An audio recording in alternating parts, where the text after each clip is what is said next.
Assalamualaikum warahmatullahi wabarakatuh. A'udzu billahi minasy syaithanir rajim. Bismillahirrahmanirrahim. Ala inna awliya Allahi la khawfun 'alaihim wa la hum yahzanun. Alhamdulillahi rabbil alamin. Wal aqibatu lil muttaqin wa la udwana illa 'alal zalimin.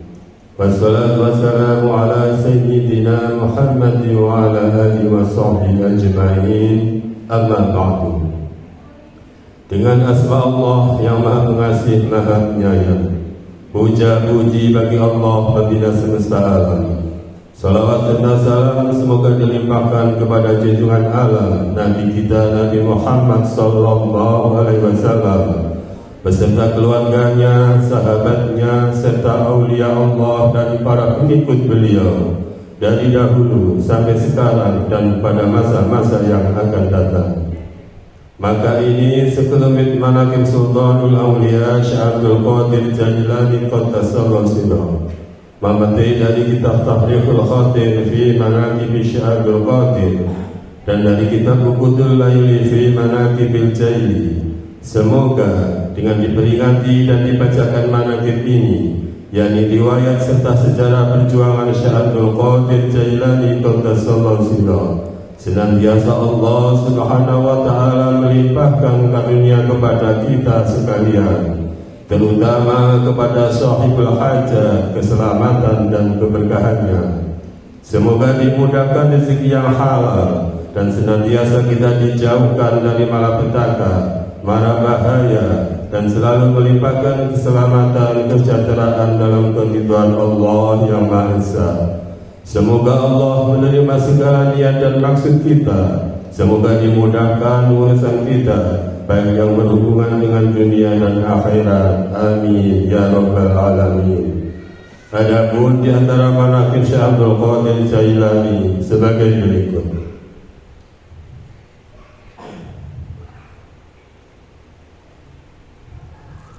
Manggobah ke-8,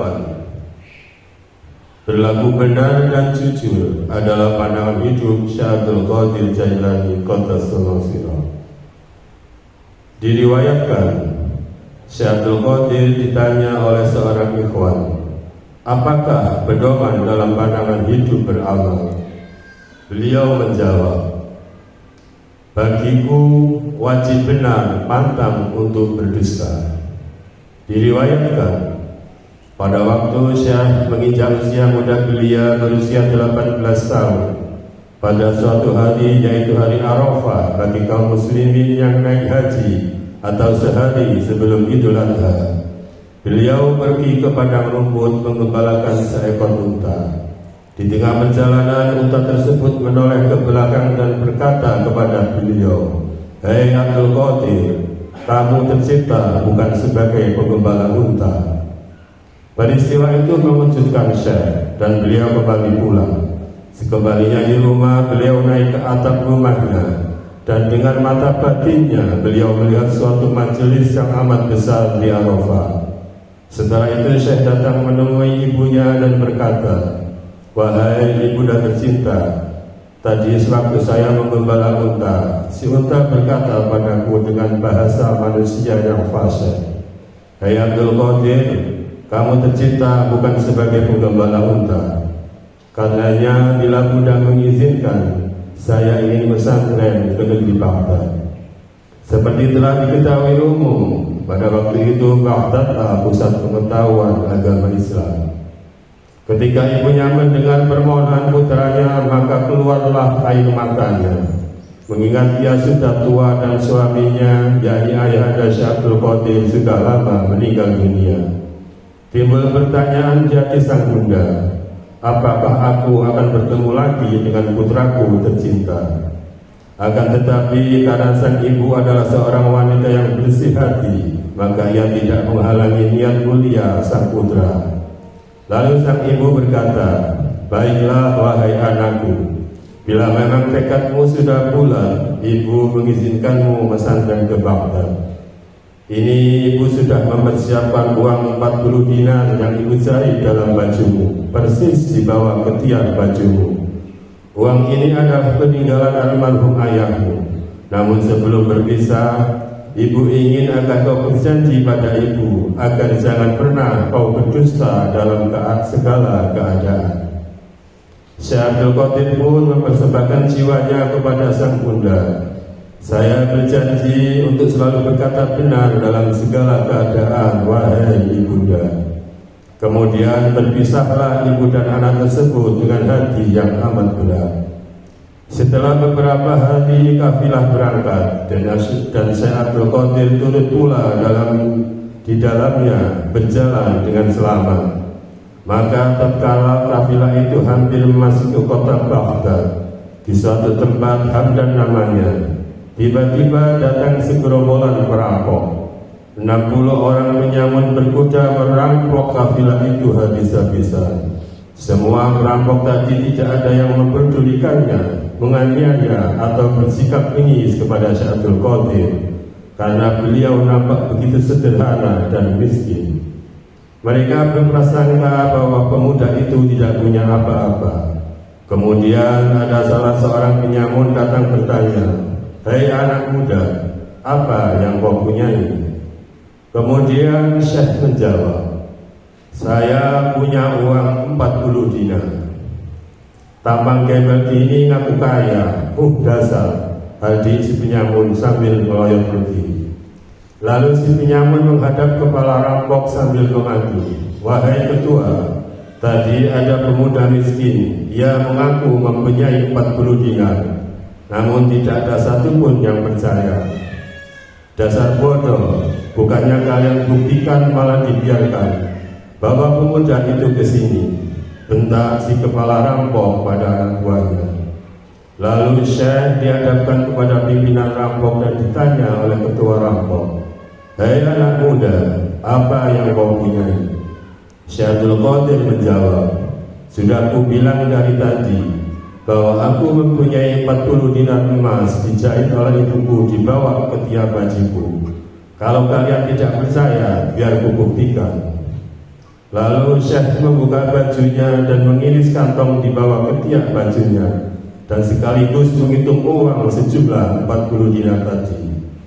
Melihat uang sebanyak itu, sang kepala penyamun bukannya bergembira, tapi malah diam terpesona sejenak, lalu bertanya kepada Syekh, "Anak muda, orang lain jangankan punya uang sebanyak ini, punya 1 sen pun kalau belum dipukul belum mau menyerahkan. Kenapa kamu yang punya uang sebanyak ini justru selalu jujur kalau ditanya?" Syekh menjawab dengan tenang, "Aku telah berjanji pada ibuku untuk jujur dan tidak dusta dalam keadaan apapun. Jika aku berbohong, maka tidak bermakna upayaku menimba ilmu agama." Mendengar jawaban itu, sang kepala penyamun tadi bercucuranlah air matanya dan jatuh terduduk di bawah Syekh Abdul Qadir sambil berkata, "Dalam keadaan segawat ini kau tidak berani melanggar janji pada ibumu. Betapa hinanya kami yang selama ini melanggar perintah Tuhan. Sekarang saksikan di hadapanmu bahwa kami bertobat dari pekerjaan hina ini." Kemudian kepala perampok tadi dan anak buahnya mengembalikan semua barang-barang hasil rampokan kepada kafilah. Perjalanan dilanjutkan sampai ke Baghdad. Anak buah perampok semua mengikuti jejak langkah pemimpinnya. Kembalilah mereka ke dalam masyarakat biasa, mencari nafkah dengan halal dan jujur. Allahumma ansur alaihi rahmatan wa ridwana wa amidana bi asrarihi fi kulli waqti wa makan.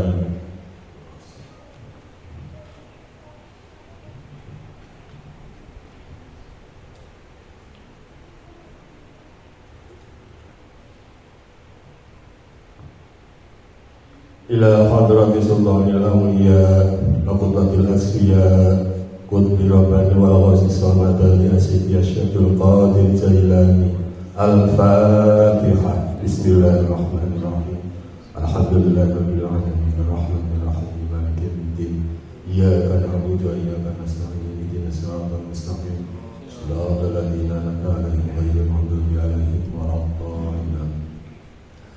Allahumma salli wa sallim ala sayyidina wa habibina wa maulana Muhammadin wa ala alihi wa sahbihi ajma'in. Amin.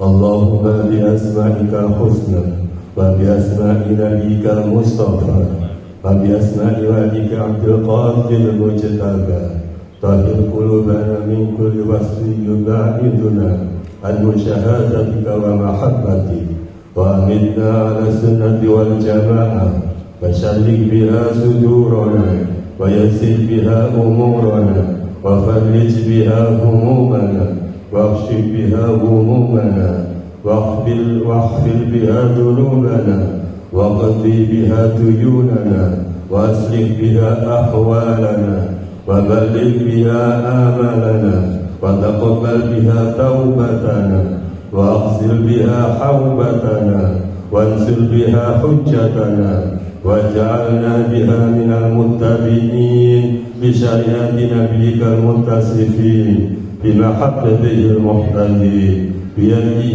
وسيرته وتوفنا بها على سنته ولا تحرمنا فضل شفاعته واحشرنا في زمرته وأنبائه الغد المحجمين وأشيائه السابقين وأصحابه اليمين يا أرحم الراحمين. واعتصموا بحبل الله واعتصموا بحبل الله واعتصموا بحبل الله. ربنا آتنا في الدنيا حسنة وفي الآخرة حسنة وقنا عذاب النار. سبحان ربك رب العزة عما يصفون وسلام على المرسلين والحمد لله رب العالمين. الفاتحة. إياك نعبد وإياك نستعين اهدنا الصراط المستقيم صراط الذين أنعمت عليهم غير المغضوب عليهم ولا الضالين. والسلام عليكم ورحمة الله وبركاته.